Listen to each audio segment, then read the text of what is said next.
आएगा बंदा Pakistani family reaction. तो कैसे आप सब, मेरा नाम आजाद है। यार वीडियो बहुत ही बड़ा निकल कर आ रहा है। दुबई में मोदी जी के सामने हाथ जोड़कर कतर के पीएम को खड़ा होता देख पाकिस्तानियों को पड़ गए मिर्गी की धूल। हाथ जोड़कर ये क्या बोल रहे हो यार? भाई साहब मुझे खुद शौक लगा इस टाइटल को पढ़ के। ये तो वॉच करेंगे तब इसके बारे में पता लगेगा आखिर कैसे भाई साहब कतर मोदी जी के आगे हाथ जोड़ के खड़ा हो गया। हाँ ना, ये तो भाई साहब बड़ा हेकड़ियां दिखा रहा था, हम तुम्हारे 8 सैनिक के साथ ये करेंगे वो करेंगे।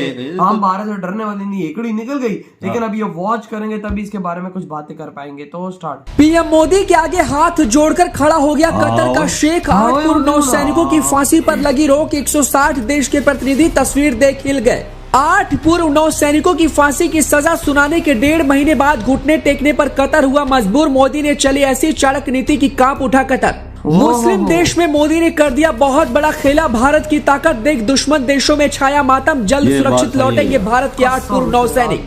जी 160 देश के प्रतिनिधि उधर चर्चा करते रह गए, इधर मोदी ने कुछ ही मिनट के अंदर कतर शेख को घुटने टेकने पर मजबूर कर दिया।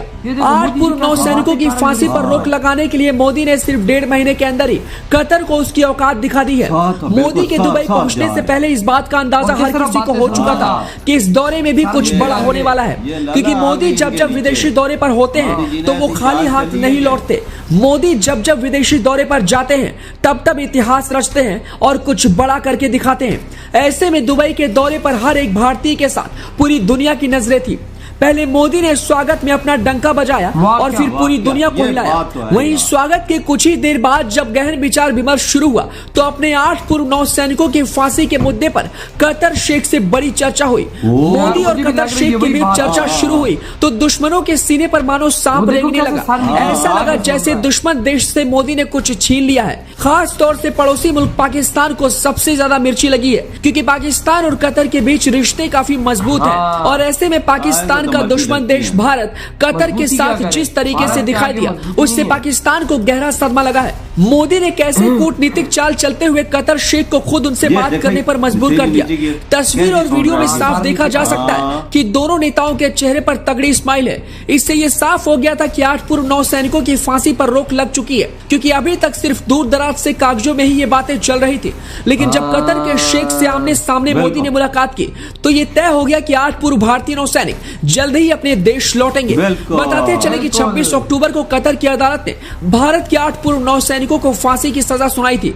लेकिन हैरान कर देने वाली बात यह रही थी कि कतर इसके सबूत दिखाने में नाकाम रहा था और पूरी दुनिया के सामने वो झूठा साबित हो गया था। कतर ने 8 पूर्व भारतीय नौसैनिकों पर दोहा की एक कंपनी में नौकरी करते हुए जासूसी का आरोप लगाया था, जिसके बाद भारत में हड़कंप मच गया था। 8 पूर्व भारतीय नौसैनिकों के परिजनों ने पीएम मोदी से फांसी से बचाने के लिए बड़ी अपील की थी। मोदी ने अपने सभी बड़े अधिकारियों को इस मिशन पर लगा दिया था, जिसका परिणाम अब साफ तौर से दिखने लगा है। और 1.5 महीने के अंदर ही कतर घुटने टेकने पर मजबूर हो गया है। बीते 22 नवंबर को कतर की अदालत ने इस फांसी पर रोक लगाते हुए इस पर सुनवाई का आदेश दे दिया है। बताते चले कि कतर के कानून में फांसी की सजा सुनाने के बाद उस पर रोक लगाने का कोई प्रावधान नहीं है। लेकिन भारत से पंगा लेकर कतर को इस बात का डर सता रहा था और उसे पता था कि अगर भारत के 8 पूर्व नौसैनिकों को फांसी की सजा दी गई तो समझ लो भारत उसे किसी भी हाल में छोड़ेगा नहीं, क्योंकि भारत से जिस देश ने पंगा लिया है और वो कैसे बर्बाद हुआ है इसका इतिहास कतर को अच्छे से पता था। शायद यही एक डर था जिसकी वजह से कतर ने इन 8 पूर्व नौसैनिकों की फांसी पर रोक लगाकर सुनवाई करने का बड़ा आदेश दे दिया है। फिलहाल मोदी अपने मिशन में कामयाब हो गए।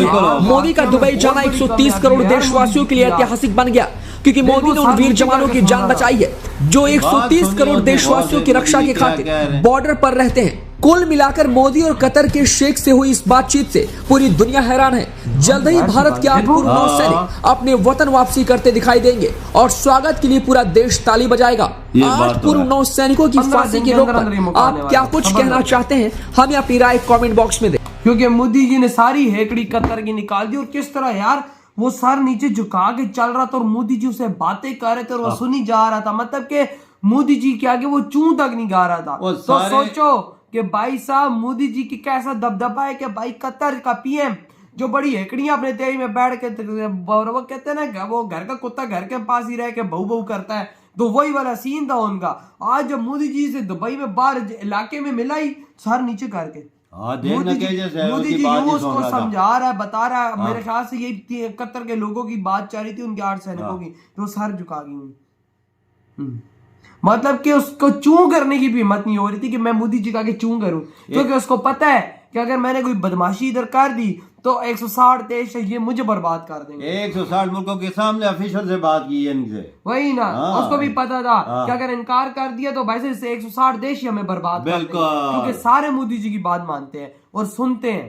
तो भाई समझोगे फिर तो कतर तो गया ना यार, मुझे मिशन कैसा कामयाब हुआ देख। यार। दुबई में जाती ही ना, जो अपना मकसद था उन्होंने पूरा किया। पूरा इस मकसद के लिए खुसूसी तौर पे गए। कसम से। ये मकसद है वही अपने ना। 8 जवानों को छुड़ाने के लिए। वही ना भाई, और क्लाइमेट चेंजेस पे बात हुई वो तो हुई सब कुछ हुई। लेकिन सबसे बड़ा टारगेट मोदी जी का यही था, जो आज मोदी जी ने इसको अचीव कर लिया। और आज हमने खुद देखा कि भाई जिस तरह से वो कतर का पीएम चल रहा था और मोदी जी उसे बात कर रहे थे, भाई ये साफ बता रहा था कि भाई जिस तरह मोदी जी उसे बात करते वो सर नीचे रख के चल रहा था। वो बता रहा था भाई साहब, पता लग रहा था कि वो मोदी जी की बात सुन। बिल्कुल। और उसके आगे उसकी बोलने की हिम्मत नहीं हो रही। बिल्कुल। कभी सुना है आपने कि 8 अफीसर को किसी बड़े मुल्क ने ऐसा कदम उठाया हो छुड़ाने के लिए? मोदी जी ने कैसा पापा, और मेरी बात सुनना, कैसा उन्होंने 8 अपने सैनिकों को छुड़ाने के पापा, भारत के 8 लोग फंसे हुए हैं इधर। जो हमारा 10,000 अरब देशों में भिखारी चोरी के और करप्शन के मामले में फंसा हुआ, उनके बारे में तो हम बात ही नहीं करते। उनके बारे में हमारी गवर्नमेंट बोलती नहीं है। बस भीख मांगने के लिए टाइम आता है तो दुबई, सऊदी अरेबिया, कतर मतर हम भाग चले जाते हैं। हमारी कोई एक जेलों में तो नहीं है ना, 160 जेलों में, 160 मुल्कों की जेलों में हमारे बंदे बांधे।